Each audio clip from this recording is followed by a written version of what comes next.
Hello students, welcome to Jagat Sir Physics class, finest and easiest way to learn the concepts of physics. Students, last time we have studied about distance and displacement. We are going to discuss the chapter, that chapter is kinematics. And in kinematics, the most important thing is types of physical quantity vector and scalar. Students मैं आपको एक बात बता दूं कि आप जिस chapter को पढ़ रहे हैं या पूरी फिजिक्स में सबसे अच्छा रोल होता है वेक्टर क्वांटिटीज और स्केलर क्वांटिटीज का। तो हमें इनके फंडास अगर क्लियर हैं तो आप ये मान के चलें कि आपकी फिजिक्स में बहुत सारे डाउट्स आपके कम होने वाले हैं। ठीक है, अगर आपको वेक्टर क्वांटिटीज और स्केलर क्वांटिटीज के बारे में डीप से नॉलेज है तो फिर आप ये मान के चलें कि आप एक्सपर्ट बन चुके हैं आधे से ज्यादा। ठीक है, तो सबसे पहले मैं बात स्टार्टिंग करता हूं मैं फिजिकल क्वांटिटी से। फिजिकल क्वांटिटी क्या होती है? जो मेजर की जा सके, जिसको मापा जा सके। एंड जो हम पढ़ रहे हैं यहाँ पे वो फिजिक्स का एक पार्ट है, तो हम उसको एक्सप्रेस कर सकते हैं according to laws of physics. वो क्या कहलाते हैं? फिजिकल क्वांटिटी कहलाती है। जैसे कि फिजिकल क्वांटिटीज में क्या आती है? डेराइव्ड भी आते हैं और हमारी फंडामेंटल भी सारी की सारी आती है, जैसे mass, length and time, electric current, temperature, amount of substance, luminous intensity. All these quantities are basic और फंडामेंटल। बेसिक और फंडामेंटल का सीधा सीधा सा मतलब है कि these can't be resolve further, इनको हम फर्दर रिजॉल्व नहीं कर सकते। अब एक आती है बेसिक और एक आती है हमारे पास डेराइव्ड। डेराइव्ड का क्या मतलब होता है? जो ड्राइव की जाती है बेसिक से। जैसे कि फोर्स है, फोर्स किन किन बेसिक से मिलकर बनी है? उसका डायमेंशन फॉर्मूला याद करो, m1 l1 t - 2, यानी कि एक उसमें मास है, एक उसमें लेंथ है और टाइम -2 है, यानी कि वो मास, लेंथ और टाइम से क्या है? डेराइव्ड है। तो ये सारी की सारी किसमें आते हैं? फिजिकल क्वांटिटीज में आती है। अब फिजिकल क्वांटिटी को हमने डायरेक्शन को बेस मान के दो कैटेगरी में डिवाइड किया। These two categories are scalar quantity and vector quantity. देखिए बच्चों, हमने किस चीज को बेस माना है? हमने डायरेक्शन को बेस माना है। जैसे कि फॉर एग्जांपल, मैं घर से चला, मैं अपनी गाड़ी लेके चला। ठीक है, मैं अपनी गाड़ी लेके चला, गाड़ी को बाहर निकाला, फिर मेरे को जाना है नजदीक के टाउन में जाना है। ठीक है, नजदीक के शहर में जाना है। ठीक है, तो मैं घर से ऐसे निकला, फिर मैं ऐसे चला, फिर मैं ऐसे मुड़ गया, फिर मैं ऐसे मुड़ गया, मैं वहां पहुंचा। पहुंचते मुझे किसी ने पूछा कि यार तू कितना डिस्टेंस ट्रेवल कर गया है। मुझसे यही बात पूछी जाती है डेली लाइफ में कि कितना डिस्टेंस ट्रेवल किया है। मुझसे ये क्यों नहीं पूछा जाता कि तूने कितना डिस्प्लेसमेंट ट्रेवल किया है? क्यों नहीं पूछा जाता? सोच के देखो, क्यों नहीं पूछा जाता? मैं मेरी गाड़ी भगा रहा हूं, मेरे पास फोन आया किसी का, कहता है कि कितनी स्पीड पे गाड़ी चला रहा है। क्यों नहीं पूछता वो मुझसे वेलोसिटी? इसका रीजन क्या है स्टूडेंट? सोच के देखो, क्यों नहीं पूछता वो? क्योंकि वेलोसिटी का मतलब है आप एक पर्टिकुलर डायरेक्शन में चल रहे हैं, और डिस्टेंस का मतलब है इनिशियल पोजीशन और फाइनल पोजीशन के बीच का स्ट्रेट लाइन डिस्टेंस। बीच का स्ट्रेट लाइन डिस्टेंस। तो क्या स्टूडेंट्स, मैं अपने घर से निकलते ही सीधा सीधा अपने फाइनल डेस्टिनेशन पे पहुंचा? ना, मैं बीच में मुड़ा तूड़ा, मतलब मेरे पास कोई पर्टिकुलर डायरेक्शन नहीं थी। और पर्टिकुलर डायरेक्शन नहीं थी तो बात किसकी हुई? स्पीड की बात हुई, डिस्टेंस की बात हुई। तो मैंने क्या कहा? स्पीड तो थी मेरी। स्पीड मुझसे जब पूछा, मेरी गाड़ी चल रही थी 80 किलोमीटर/आवर, यानी कि मैग्नीट्यूड तो था बट डायरेक्शन नहीं थी। मैग्नीट्यूड तो था बट डायरेक्शन नहीं थी। तो मैग्नीट्यूड था और डायरेक्शन नहीं थी, उसको मैंने किस कैटेगरी में डाला? स्केलर में डाला। उसको मैंने कहा दिस इज स्केलर क्वांटिटी। और स्केलर क्वांटिटी में नाम केवल मैंने डिस्टेंस और स्पीड को ही रखा, मैं करंट को भी लेके आ गया। अब बहुत सारे बच्चे कहते हैं कि सर जी करंट की तो पर्टिकुलर डायरेक्शन होती है, क्योंकि 10th में ताजा ताजा पढ़ गया है कि उनका फ्लो होता है एक पर्टिकुलर डायरेक्शन में। चार्ज पार्टिकल का फ्लो एक पर्टिकुलर डायरेक्शन में क्या बनाता है? करंट बनाता है। तो बच्चों ने मेरे को कहा कि सर जी ये बात तो गलत है आपकी, आप जो कह रहे हो कि current is a scalar quantity, तो ये बात तो गलत है। बिल्कुल बिल्कुल, मैं भी उनकी बात से सहमत हो गया एक बार को तो। लेकिन जब मैंने दूसरी बार वेक्टर की प्रॉपर्टीज पढ़ी तो वो प्रॉपर्टी मेरे को क्या कहती थी कि अगर आप 20 एम्पियर का करंट इधर चला रहे हो और 20 एम्पियर का इधर चला रहे हो तो रिजल्टेंट क्या आना चाहिए? जीरो आना चाहिए। आना चाहिए ना जीरो? आना चाहिए। वेक्टर के लॉज तो यही कहते हैं कि 20 एम्पियर करंट अगर इधर जा रहा है और 20 एम्पियर अगर करंट इधर जा रहा है तो रिजल्टेंट क्या होना चाहिए, जीरो, दोनों की डायरेक्शन अपोजिट है। लेकिन क्या हमारी डेली लाइफ में ऐसा होता है कि एक वायर ऊपर से जा रहा हो ऐसे और दूसरा वायर उसके नीचे से ही ऐसे आ रहा हो, इसमें से 50 एम्पियर करंट फ्लो करता है, इसमें से भी 50 एम्पियर करंट फ्लो करता है, तो आगे कोई करंट नहीं जाएगा। इसका मतलब ये है आगे कोई करंट नहीं जाएगा। होता है ऐसा? बिल्कुल नहीं होता। इसलिए हम क्या कहते हैं कि वेक्टर एक स्केलर क्वांटिटी है। क्यों? क्योंकि ये वेक्टर लॉज ऑफ एडिशन को ओबे नहीं करता। स्टूडेंट्स ये बातें ना बड़ी अच्छी होती है, नोट कर लीजिए इसके नीचे special, this is a scalar quantity as it does not obey the vector laws of addition, as it does not obey the vector laws of addition। बार बार बोल रहा हूं current is a scalar quantity। क्यों? क्योंकि ये vector laws of addition को ओबे नहीं करता बच्चा पार्टी, नहीं करता। अगर ये नहीं करता तो फिर चार्ज भी तो नहीं करता। क्यों नहीं करता? क्योंकि charge Q is equal to current into time। Current into time, current क्या है? Scalar quantity, and time is also scalar quantity, time is not a vector quantity. ठीक है, ये भी केवल मैग्नीट्यूड है इसके पास, तो चार्ज भी क्या हुआ? स्केलर हुआ। एक मैं इसमें बहुत ही अच्छी चीज मैं बताता हूं, work is a scalar quantity. Work के पास भी क्या होता है? मैग्नीट्यूड होता है, डायरेक्शन नहीं होती। क्यों नहीं होती? क्योंकि ये वेक्टर प्रोडक्ट के अंदर आता है। अब आपको वेक्टर प्रोडक्ट नहीं पता होगा कि वेक्टर प्रोडक्ट क्या चीज होती है, सॉरी ये स्केलर प्रोडक्ट के अंदर आता है, वेक्टर में नहीं। वेक्टर और स्केलर प्रोडक्ट क्या होती हैं ये आपको नहीं पता। आप अब तक बिल्कुल ब्लाइंड हैं उस कॉन्सेप्ट के लिए। ठीक है, आपको नहीं पता कि वेक्टर प्रोडक्ट क्या है और स्केलर प्रोडक्ट क्या है। स्टूडेंट्स हम इसके जस्ट बाद उसी टॉपिक पे बात करेंगे कि वेक्टर प्रोडक्ट क्या होता है और स्केलर प्रोडक्ट क्या होता है। ठीक है, चलो स्टार्ट होते हैं। हमने कहा कि वर्क इसके अंदर आता है। वर्क अगर इसके अंदर आता है तो पोटेंशियल की डेफिनेशन मैंने सुन रखी है, potential is equal to work per unit charge, work done per unit charge. Work done per unit charge, work भी एक स्केलर क्वांटिटी और चार्ज भी एक स्केलर क्वांटिटी है। मेरे ख्याल से काफी है यार, स्केलर के अंदर हमने खूब सारे एग्जांपल्स दे दिए। ठीक है जी, अब सीधा सीधा घूम के चलते हैं वेक्टर पे। और वेक्टर को क्या कहा गया कि वेक्टर वो फिजिकल क्वांटिटी है जिसके पास मैग्नीट्यूड तो है ही है, डायरेक्शन भी है। मतलब अगर मैं यहां चला इस एक स्ट्रेट लाइन पाथ पे गाड़ी लेके, तो मेरे पास एक पर्टिकुलर डायरेक्शन बन जाता है। ऐसा इस डायरेक्शन में मैं चल रहा हूं, पर्टिकुलर डायरेक्शन में मैं चल रहा हूं, मेरा मैग्नीट्यूड भी है, मेरी गाड़ी की स्पीड अब मान लीजिए 80 किलोमीटर पर आवर है, 80 किलोमीटर पर आवर मेरी स्पीड है। और मैं एक स्ट्रेट लाइन में भी चल रहा हूं, मैं एक स्ट्रेट लाइन में भी चल रहा हूं।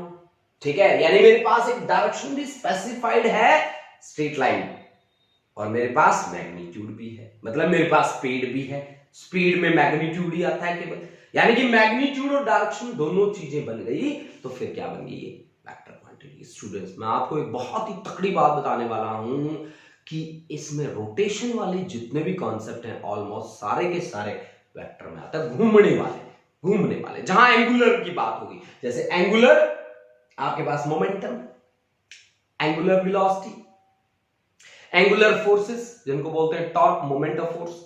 ठीक है, ये सारे के सारे किस में आते हैं? वेक्टर क्वांटिटीज में आता है। अब देखो, आप किसी भी वेक्टर की प्रेजेंटेशन, मान लीजिए आपके पास ये जो है ए जो है वो वेक्टर है, ए वेक्टर, इसको हम लिखते कैसे हैं? ए के ऊपर लगा दो क्या?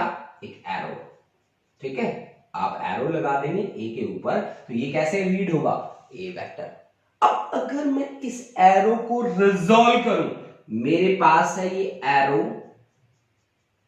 ठीक है, अगर मैं इसको रिजॉल्व करूं तो एक इसमें आता है लेंथ एलिमेंट और दूसरा बचता है क्या? कैप। कैप बचता है ना, कैप बचता है स्टूडेंट्स। यानी कि अगर मेरे पास ए वेक्टर होता तो उसके पास एक तो होता है ये लाइन वाला और दूसरा होता है कैप वाला होता। इस लाइन वाले का नाम क्या है? ये है, ये किसको रिप्रेजेंट करता है? मैग्नीट्यूड को। और ये कैप वाला किसको रिप्रेजेंट करता है? डायरेक्शन को। ये कैप वाला किसको रिप्रेजेंट करता है? डायरेक्शन को। एक रिप्रेजेंट करता है मैग्नीट्यूड को और दूसरा रिप्रेजेंट करता है किसको? डायरेक्शन को। दूसरा रिप्रेजेंट करता है किसको? डायरेक्शन को। अब मैग्नीट्यूड वाले को हम सिंपली ऐसे लिख सकते हैं, A vector is equal to magnitude वाले को सीधा, और दूसरा किसको रिप्रेजेंट कर रहा है? डायरेक्शन को। इस डायरेक्शन को रिप्रेजेंट करने वाले का नाम होता है unit vector. Unit vector, unit vector, unit vector, इसका नाम होता है यूनिट वेक्टर। यूनिट वेक्टर हमने इसका नाम क्यों रखा है? क्योंकि इसकी वैल्यू यूनिट है। यूनिट का मतलब होता है 1। मेरी बात आप दोबारा ध्यान से सुने स्टूडेंट्स, मैं कह रहा हूं यूनिट वेक्टर हमने क्यों नाम रखा है? यूनिट वेक्टर का मतलब होता है, यूनिट मतलब वैल्यू उसकी कितनी है? 1 है। वैल्यू उसकी 1 है, वैल्यू उसकी 1 है। बार बार सोचिए, यूनिट वेक्टर जिसकी वैल्यू 1 है, वो उनको किसी से मल्टीप्लाई कर दो, किसी से डिवाइड कर दो, क्या कोई फर्क पड़ता है? नहीं पड़ता। क्या कोई फर्क पड़ता है? नहीं पड़ता। तो इस यूनिट वेक्टर का क्या काम है? इसका काम है केवल और केवल डायरेक्शन को रिप्रेजेंट करना। केवल और केवल डायरेक्शन को रिप्रेजेंट करना। ठीक है, केवल और केवल किसको रिप्रेजेंट करता है? ये डायरेक्शन को रिप्रेजेंट करने का काम करता है। अब हम इस पे थोड़ा सा और बोलेंगे, हम इस पर थोड़ी सी बातें और भी करेंगे। हमने अब तक यूनिट वेक्टर को क्या कहा है कि unit vectors are those which have unit magnitude and their work is only to represent the direction. Students, इन चीजों को आप नोट करके चलें, ठीक है? इन चीजों को स्किप ना करें आप लोग। मैंने कहा unit vectors are those which have unit magnitude and their work is only to represent direction, जिनका काम है केवल और केवल डायरेक्शन को रिप्रेजेंट करना। Then we say A vector that is equivalent to magnitude and direction, and direction को represent करने वाले का नाम है unit vector. So we can say the unit vector of A vector comes out to be vector divided by magnitude of this vector। Magnitude को बहुत सारी जगह पे बच्चा पार्टी ऐसे भी लिखा होगा, मॉड्यूलस भी लिया होगा इसका, ए वेक्टर का मॉड्यूलस, ऐसे मॉड्यूलस भी ले रखा होगा। दिस इज सेम, ठीक है? अब देखो बच्चा पार्टी, डायरेक्शन को रिप्रेजेंट करने के लिए हमने क्या क्या हथकंडे अप्लाई कर रखे। देखो, आप 3 कोऑर्डिनेट्स के बारे में जानते हो। हमने जब मोशन को स्टडी किया, जब हमने बातें करी फ्रेम ऑफ रेफरेंस की, तो हमने कहा किसी भी मोशन के लिए जरूरी क्या है? एक रेफरेंस पॉइंट जरूरी है। अब वो रेफरेंस पॉइंट एक्स है, वाई है कि जेड है? देखो, अब तक मैं रोटेशन मोशन की बातें नहीं कर रहा। अब तक मैं जो भी बातें कर रहा हूं वो motion in a straight line की बातें मैं करके चल रहा हूं। अगर मैं लीनियर मोशन में चलता हूं तो मैं कार्टेशियन कोऑर्डिनेट्स की हेल्प लेता हूं, जिनसे आप बहुत ही अच्छी तरह से जानकार हैं। वो 3 कार्टेशियन कोऑर्डिनेट्स हैं हमारे पास। कार्टेशियन कोऑर्डिनेट्स का सीधा सीधा मतलब यहां पे मैं लीनियर मोशन के साथ जोड़ के ले रहा हूं। ये है मेरे पास ओरिजिन, इसको बोलते हैं आप रेफरेंस पॉइंट। ये है मेरे पास एक्स एक्सिस, ठीक है? ये है मेरे पास y एक्सिस और ये है मेरे पास z एक्सिस। स्टूडेंट्स, आपको पता होगा कि x, y and z are mutually perpendicular to each other. Are mutually perpendicular to each other. Mutually perpendicular का क्या मतलब है? x y के परपेंडिकुलर है, y z के परपेंडिकुलर है और z x के परपेंडिकुलर है। Let us consider I cap be the unit vector which represents the direction along x-axis. I cap. J cap is unit vector along y-axis. J cap and K cap is unit vector along z-axis. Let us consider I cap be the unit vector along x-axis, unit vector along x-axis. J cap is unit vector along y-axis and k cap is unit vector along z-axis. Students, if x, y and z are mutually perpendicular to each other, it's 100% sure I cap, j cap and k cap are mutually perpendicular to each other. यानी कि I is perpendicular to j, j is perpendicular to k, k is perpendicular to I. I think this thing is clear. अच्छा, अब इन I, j, k का क्या मतलब है? मान लो आपको मैंने क्वांटिटी लिख के दे रखी 5, ठीक है? अब 5 क्या है? केवल मैग्नीट्यूड है, इसमें डायरेक्शन तो नहीं है। अगर मैं इसके पीछे लिख दूं 5 j कैप, तो ये क्या बन जाएगी? एक ऐसी फिजिकल क्वांटिटी बन जाएगी जिसकी डायरेक्शन किस एक्सिस के अलोंग है? y एक्सिस के अलोंग है। जिसकी डायरेक्शन किस एक्सिस के अलोंग है? y एक्सिस के अलोंग है। अब देखो बच्चा पार्टी, मैं आपको एक न्यूमेरिकल बता देता हूं। मान लो मैंने एक वेक्टर ले लिया, a वेक्टर, जिसकी वैल्यू है हमारे पास 2i cap plus 3j cap plus 4k cap. यानी कि a वेक्टर एक ऐसा वेक्टर है जो किस में लाई करता है? x, y और z में लाई करता है, x, y, z में लाई करता है। जिसके पास तीनों के तीनों कोऑर्डिनेट्स होते हैं ना, वो लगभग वॉल्यूम एलिमेंट में आता है। जिसके पास दो कोऑर्डिनेट हो वो एरिया में आता है। जिसके पास एक सिंगल कोऑर्डिनेट हो वो आपका लीनियर में आता है, ट्रांसलेशन में आता है या वन डायमेंशन में आता है। ठीक है, ये बातें आप ध्यान रखिए। अब इसी वेक्टर का अगर मेरे को मैग्नीट्यूड निकालना हो, मैग्नीट्यूड ऑफ दिस वेक्टर, तो मॉडुलस मुझे लेना पड़ेगा। मॉडुलस मैं कैसे लूंगा? जैसे आई कैप वाला कोएफिशिएंट है उसका स्क्वायर कर लो, जे कैप वाले का स्क्वायर कर लो और के कैप वाले का स्क्वायर कर लो, और स्क्वायर करके तीनों को ऐड कर दो और अंडर रूट ले लो इनका। तो 2 2 जा 4 प्लस 9 प्लस 16, यानी कि ये क्या आ गया? अंडर रूट 29 आ गया। अब आपको क्या निकालना है? आपको पता है कि ए वेक्टर के पास दो चीजें थी, एक था मैग्नीट्यूड, दूसरा था डायरेक्शन। अब डायरेक्शन को रिप्रेजेंट करने वाले का क्या नाम है? Unit vector, unit vector of A vector. यानी कि यहां से यूनिट वेक्टर की वैल्यू क्या आ गई? A vector divide by magnitude of this vector. तो ए वेक्टर की वैल्यू कितनी है? 2i cap plus 3j cap plus 4k cap divide by under root 29. This is the magnitude. Then this is the value of unit vector of a vector. Unit vector of a vector.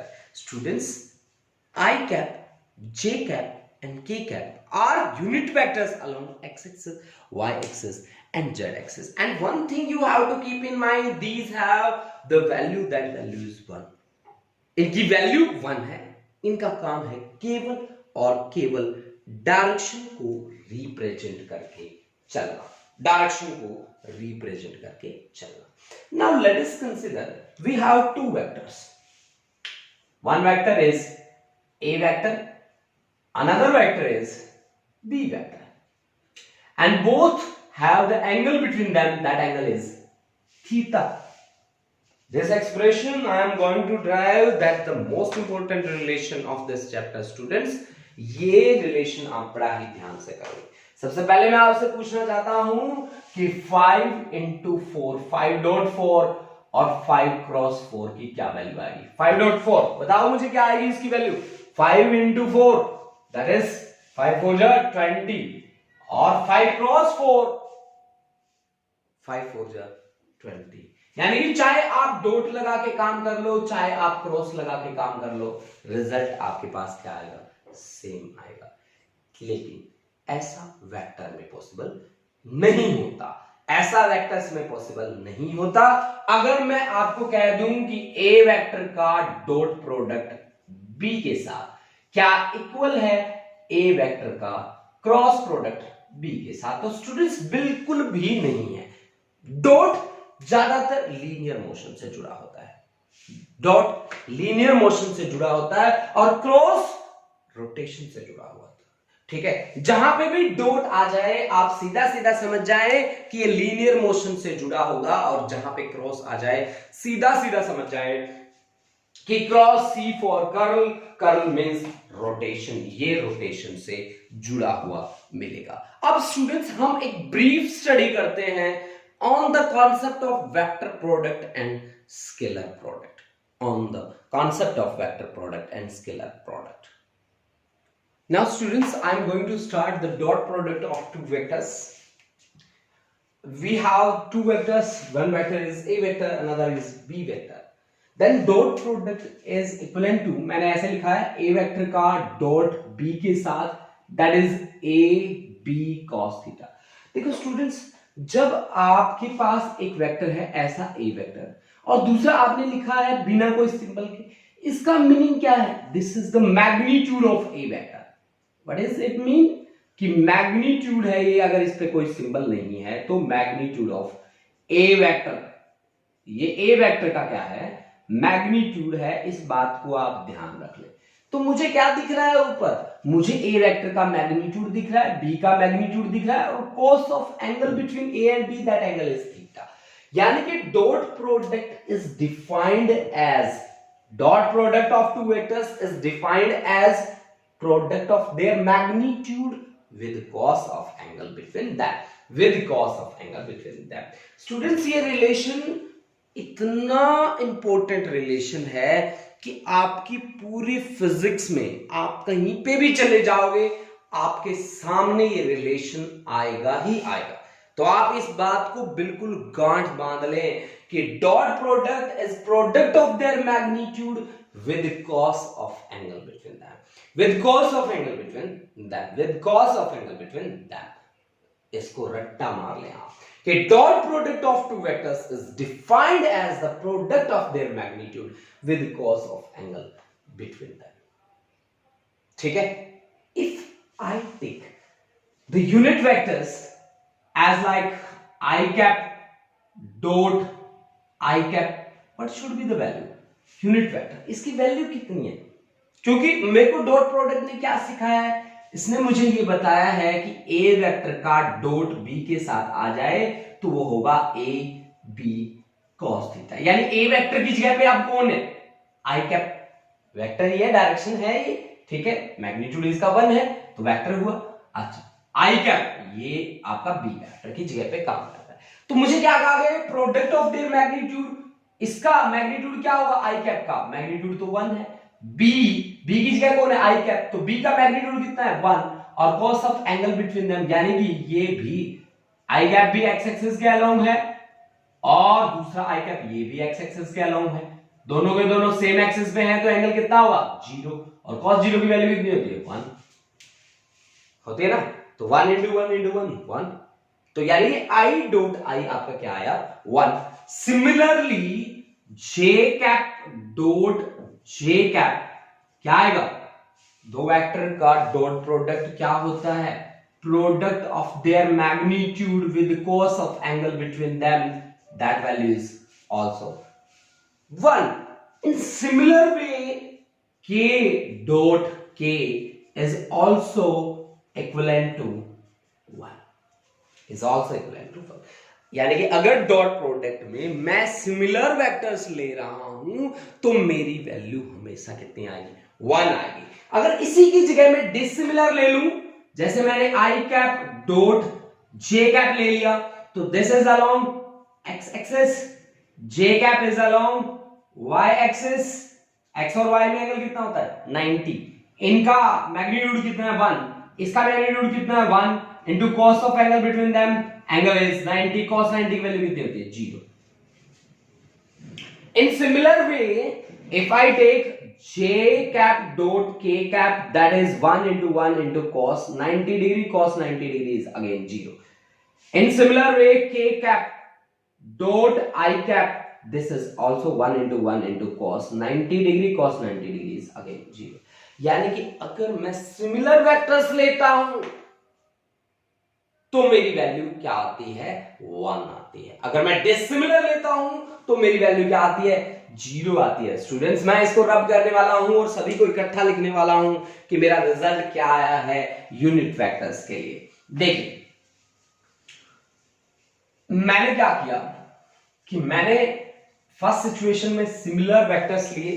अगर मैं similar vectors लेता हूं जैसे कि आई cap dot I cap या जे cap dot जे cap या फिर के डॉट के, तो मेरी वैल्यू आती है 1।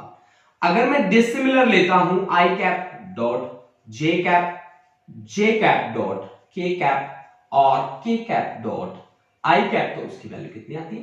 0 आती है। ठीक है, तो उसकी वैल्यू 0 आती है, यानी कि मेरी वैल्यू या तो 1 आ रही है या फिर 0 आ रही है। देखो स्टूडेंट 0 को तो आप वेक्टर्स में भी कंसीडर कर सकते हो, लेकिन यहां पे हम वेक्टर में कंसीडर नहीं करेंगे क्योंकि दूसरी वैल्यू हमारी क्या आ रही है? 1 आ रही है। That is in scalar, numbers are counted as scalar quantities, so 1 and 0 are numbers. देखो मैं नेक्स्ट जो आर्टिकल होगा उसमें 0 को नल वेक्टर की तरह कंसीडर करूंगा, ठीक है, लेकिन यहां पे मैं स्केलर की तरह कंसीडर कर रहा हूं और मैं कह रहा हूं कि मेरा रिजल्ट कैसा आ रहा है? मेरा रिजल्ट 1 और 0 में आ रहा है, तो मेरा रिजल्ट कैसा आया? मेरा रिजल्ट आया scalar. So I named the dot product of two vectors as scalar product.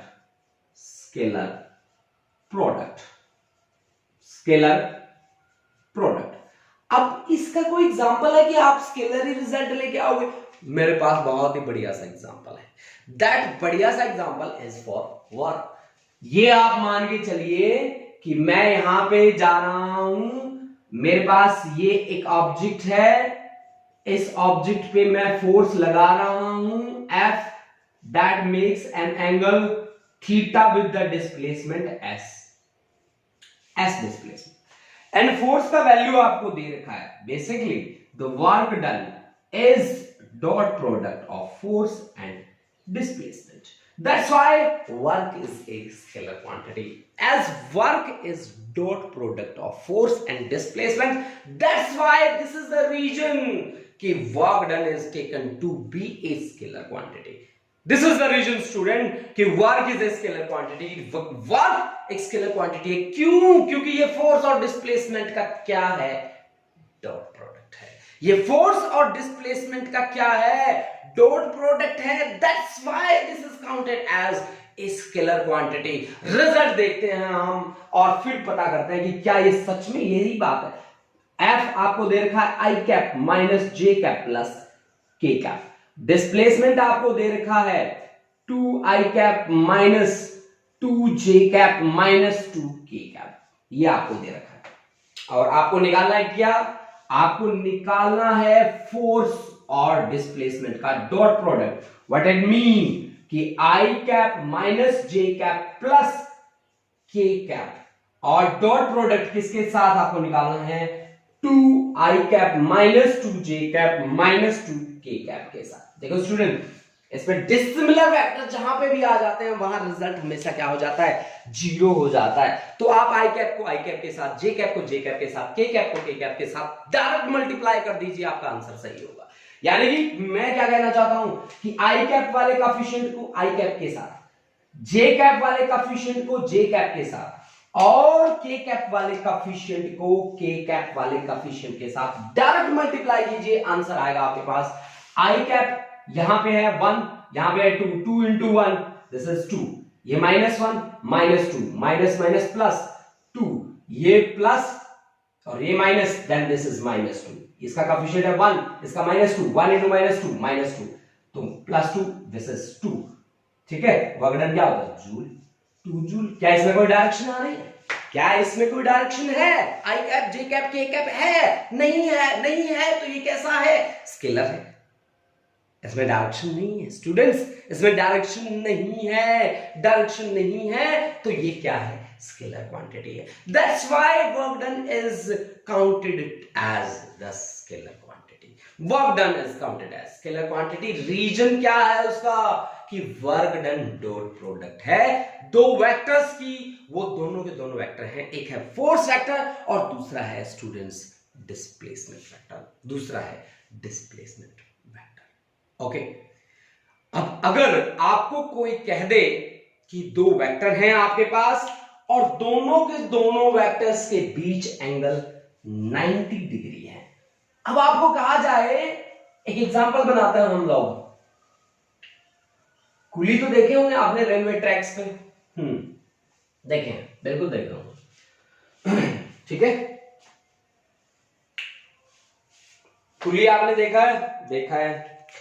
वो एक स्ट्रेट रोड पे चल रहा है ऐसे, एक स्ट्रेट रोड पे चल रहा है ऐसे, ठीक है। कुली बना दूं, ये है हमारा कुली, ये, ठीक है, कुली है, बिल्कुल है। ये है डायरेक्शन ऑफ डिस्प्लेसमेंट एस, और इसने सर पे वजन उठा रखा है। This is the direction of weight, that weight is mg। अब मैं आपसे पूछ रहा हूं कि वेट क्या होता है? Weight is nothing but a kind of force. होता है कि नहीं होता? होता है यार। m क्या होता है? मास। g क्या होता है? Acceleration due to gravity. होता तो एक्सेलरेशन ही है ना, और मास इनटू एक्सेलरेशन क्या होता है? फोर्स है, फोर्स होता है। अब आपको दिख रहा है कि फोर्स और डिस्प्लेसमेंट के बीच एंगल कितना है? 90 डिग्री है। तो उसने वर्क कितना किया? वर्क क्या होता है?